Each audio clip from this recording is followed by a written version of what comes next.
मैं डॉक्टर हर्षवर्धन भारतीय संविधान और राजनीतिक व्यवस्था की कक्षा में आपका स्वागत करता हूं। मित्रों, संविधान को पढ़ते हुए हमें काफ़ी समय हो गया है। हमने संविधान के भाग 1, भाग 2, भाग 3 पढ़ लिए हैं और इससे पहले हमने संवैधानिक इतिहास भी पढ़ लिया है। संविधान की प्रस्तावना, संविधान की विदेशी स्रोत, ये सब हम पढ़ चुके हैं। आज पढ़ना हमें भाग 4। भाग 4 है राज्य के नीति निदेशक तत्व। भाग 4 राज्य के नीति निदेशक तत्व। पर इससे पहले एक सूचना, जो वास्तव में कंपटीशन की तैयारी कर रहे हैं बच्चे, वो हमारी प्लेलिस्ट में जाएं और वहाँ हमारे पुराने वीडियो देख लें। कंपटीशन के लिए राजनीतिक व्यवस्था से संबंध में इससे बढ़िया मैटर कहीं हो नहीं सकता। आप कोई भी बढ़िया राइटर की बुक पढ़ने से पहले हमारी बुक को, हमारे वीडियो को देख लें। मेरा दावा है कि आपकी कोई भी राइटर, कितना ही बड़ा राइटर, उसकी बुक, उसकी लेखनी आराम से समझ में आएगी। आगे बढ़ते हैं। भाग 4। भाग 4 में राज्य के नीति निदेशक तत्वों के बारे में दिया गया है। नीति निदेशक तत्व एक ऐसी व्यवस्था है कि राज्य को ऐसा करना चाहिए। एक सभ्य समाज के लिए यह है कि ऐसा होना चाहिए। अगर राज्य इनका पालन नहीं करता है तो कोई दंडनीय अपराध नहीं है। जैसे हम मूल अधिकार पढ़ रहे थे, मूल अधिकार जो थे वे नागरिकों के अधिकार हैं। अगर वे हमें नहीं मिलेंगे तो उसके लिए सुप्रीम कोर्ट और हाई कोर्ट में जाने की व्यवस्था थी। पर राज्य के नीति निदेशक तत्वों के साथ ऐसा नहीं है। ये केवल राज्य से अपेक्षा की गई है कि राज्य ऐसा करेगा, अपनी नीतियों का पालन करने में ऐसा करेगा। तो देखते हैं अनुच्छेद 36, अनुच्छेद 36। अनुच्छेद 36 कुछ नहीं कहता है, केवल एक परिभाषा बताता है। परिभाषा भी वही है कि क्या है कि इस भाग में राज्य शब्द क्या, वही अर्थ होगा जो भाग 3 में था। इससे पहले वाला जो भाग था, भाग 3 मूल अधिकार वाला, मूल अधिकार वाले में अनुच्छेद 12 में था कि राज्य शब्द के अंतर्गत कौन कौन सा आएगा।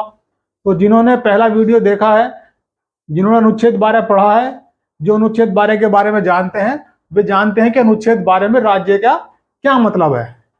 फिर भी एक बार मैं बता देता हूं कि अनुच्छेद 12 में राज्य का अर्थ दिया गया है कि संसद, केंद्र की संसद, केंद्र की सरकार, राज्य का विधानमंडल, राज्यों की सरकार, राज्यों के प्राधिकारी और अन्य प्राधिकारी, अधिकारी और अन्य प्राधिकारी, मतलब जो भी सरकार की सेवा में है, सरकार से संबंधित काम करने वाला है, चाहे वो छोटा संस्थान हो या बड़ा संस्थान हो, वो सब है। उस सब का मतलब है राज्य से। इस भाग में राज्य शब्द के अंतर्गत, राज्य शब्द का वही अर्थ होगा जो भाग 3, जो भाग 3 में दिया गया है।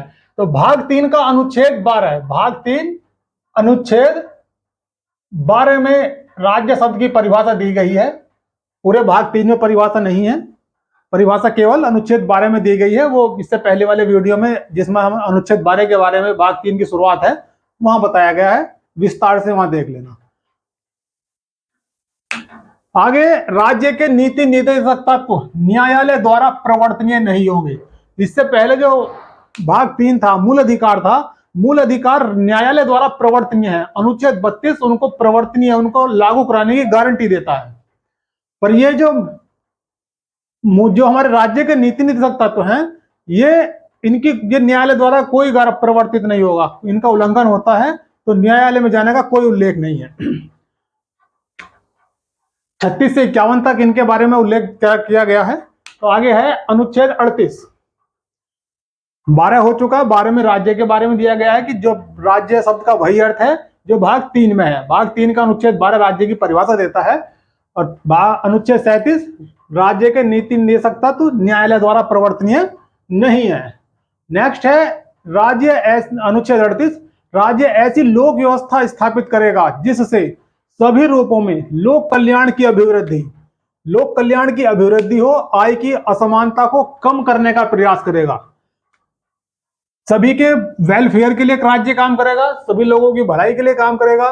और आय की असमानता, आय की असमानता का मतलब है किसी व्यक्ति को ज्यादा आय ना हो और किसी को कम ना हो, कि कोई अपना जीवन निर्वाह भी ना कर सके और कोई ज्यादा विलासितापूर्ण जीवन व्यतीत करे।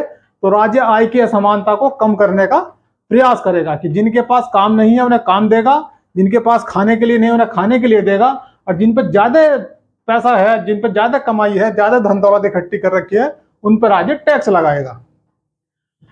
न केवल व्यक्तियों के बीच, केवल व्यक्तियों के बीच ही नहीं है, अपितु समूहों के बीच, जो कुछ ग्रुप है व्यक्तियों के बीच प्रतिष्ठा, सुविधा और अवसर की असमानता, तो उनकी प्रतिष्ठा का भी ध्यान रखेगा, उनकी सुविधाओं का भी ध्यान रखेगा और अवसर की असमानता को कम करने का प्रयास करेगा कि असमानता ना हो, असमानता को कम करेगा, मतलब समानता लाएगा।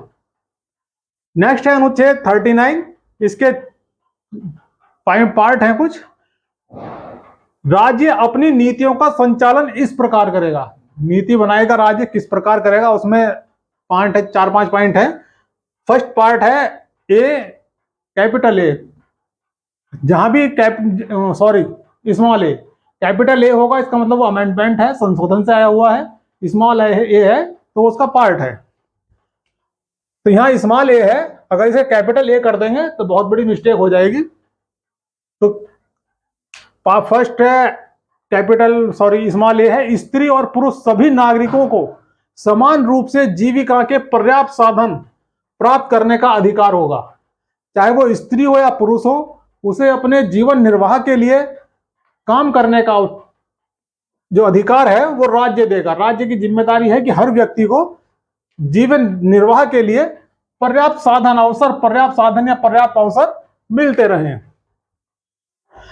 नेक्स्ट पार्ट बी, समुदाय के भौतिक साधनों का स्वामित्व, जो भौतिक साधन है, जैसे जमीन है, प्रॉपर्टी है, स्वामित्व और नियंत्रण इस प्रकार बटा हो, मतलब नियंत्रण जो है वो इस प्रकार हो कि सामान्य हित सर्वोपरि रूप में बना रहे, किसी का हित का साथ नुकसान ना हो, हित सबसे ऊपर होना चाहिए। नेक्स्ट, राज्य की आर्थिक व्यवस्था इस प्रकार चले, राज्य जो अपनी आर्थिक व्यवस्था चलाएगा कि धन और उत्पादन के साधनों का सर्वसाधारण के लिए अहितकारी संकेंद्रण न हो पावे। सर्वसाधारण मतलब एक सामान्य व्यक्ति के लिए, किसी के पास ज्यादा प्रॉपर्टी हो जाए, किसी के पास बिल्कुल ना हो, तो राज्य ऐसी व्यवस्था का इंतजाम करेगा। जो पहले राजा हुआ करते थे, राजा महाराजा की व्यवस्था खत्म कर दी गई है, जमींदारे, बड़े बड़े जमींदारे थे, उनको भी खत्म कर दिया गया है, भूमिहीनों को सरकार ने जमीन दी है। तो ये सब राज्य के नीति निर्देशक तत्व की वजह से ऐसा हुआ है। आप इसको नोट कर लें, फिर आगे बढ़ेंगे।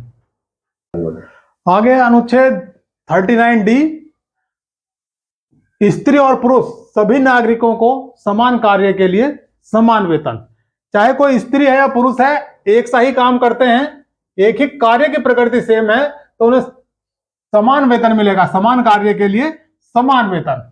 संगठित क्षेत्र में इस नियम को अपनाया गया है, पर असंगठित क्षेत्र में भी भेदभाव हो रहा है यहां।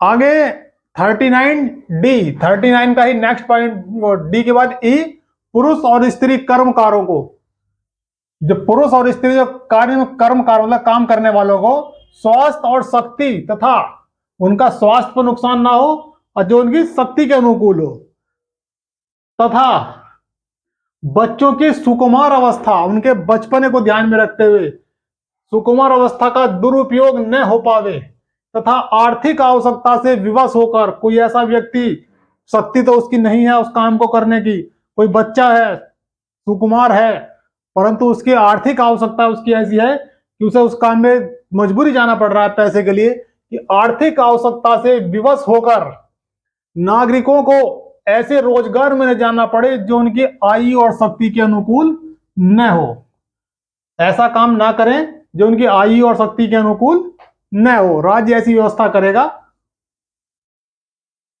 नेक्स्ट, बच्चों को स्वतंत्र और गरिमामयी वातावरण में स्वस्थ विकास के अवसर और सुविधाएं दी जाएं। स्वतंत्र और गरिमामयी वातावरण है, उन पर कोई किसी का दबाव ना हो, अपने मस्ती के साथ, जैसे ना मस्ती का जो है तो वही है स्वस्थ और गरिमामयी वातावरण। स्वस्थ विकास की सुविधाएं दी जाएंगी। बच्चों और व्यक्तियों के शोषण तथा उनके नैतिक और आर्थिक परित्याग से रक्षा की जाएगी, उनका कोई आर्थिक परित्याग ना करे, उनका कोई शोषण ना करे, उससे रक्षा की जाएगी।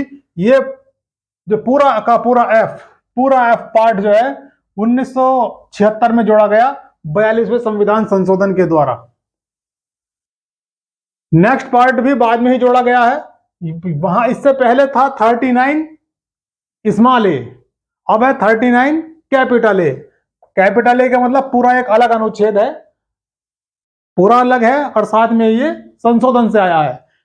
जहां हिंदी की किताब होगी वहां इसको क्या लिखा गया है, और जो इंग्लिश में होगा इसको कैपिटल ए मिलेगा। तो समान न्याय और निःशुल्क विधिक सहायता, इसको जोड़ा गया 42वें संविधान संशोधन के द्वारा 1976 में, कि सभी को न्याय मिलेगा, समान न्याय। और जो निःशुल्क विधिक सहायता, जिसके पास वकील करने के लिए पैसे नहीं है उसके सरकारी वकील की व्यवस्था होती है कोर्ट में। जो कोर्ट से संबंधित व्यक्ति होंगे, जानकारी रखते होंगे, उन्हें पता है कि सरकारी वकील फ्री होता है सभी के लिए। सभी के लिए मतलब जो पीड़ित पक्ष है उसके लिए।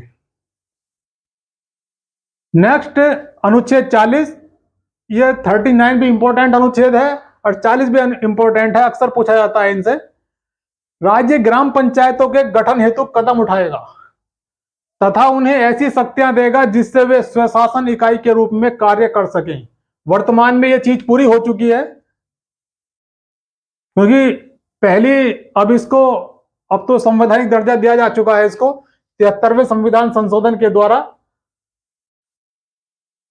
1992-93 में इसको संवैधानिक दर्जा मिल चुका है। ग्राम पंचायतों को त्रिस्तर की ग्राम पंचायत की व्यवस्था कर दी गई है।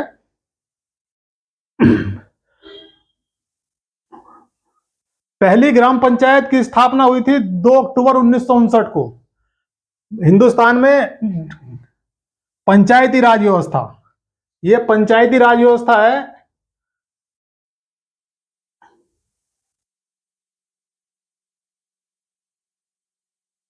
पंचायती राज व्यवस्था की स्थापना हुई है 2 अक्टूबर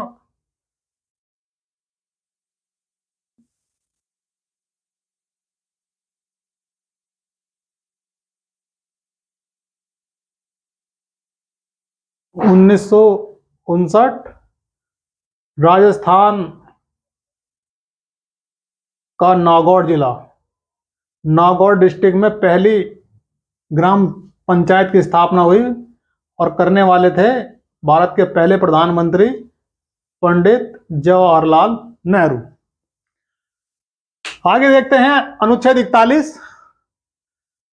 40 हो गया है। राज्य ग्राम पंचायतों के गठन हेतु कदम उठाएगा तथा उन्हें ऐसी शक्तियां देगा जिससे वे स्वशासन इकाई के रूप में कार्य कर सके। स्वशासन मतलब अपना सरकार खुद चला सके।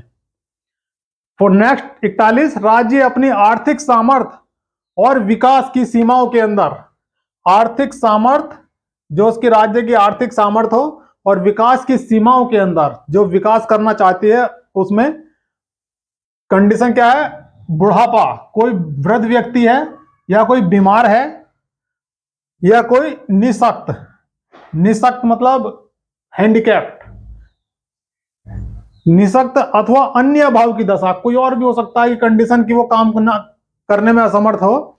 अभाव की दशा में लोगों को काम प्राप्त करने कि लोग मतलब और शिक्षा प्राप्त करने का अवसर देने हेतु कदम उठाएगा। कोई बूढ़ा व्यक्ति है, काम करना चाहता है, शिक्षा प्राप्त करना चाहता है, कोई बीमार है, कोई निशक्त है और अन्य अभाव की दशा है, वहां पर भी राज्य उसकी सेवा, उसको शिक्षा प्राप्त करने का और काम प्राप्त करने का अधिकार देने के लिए कदम उठाएगा।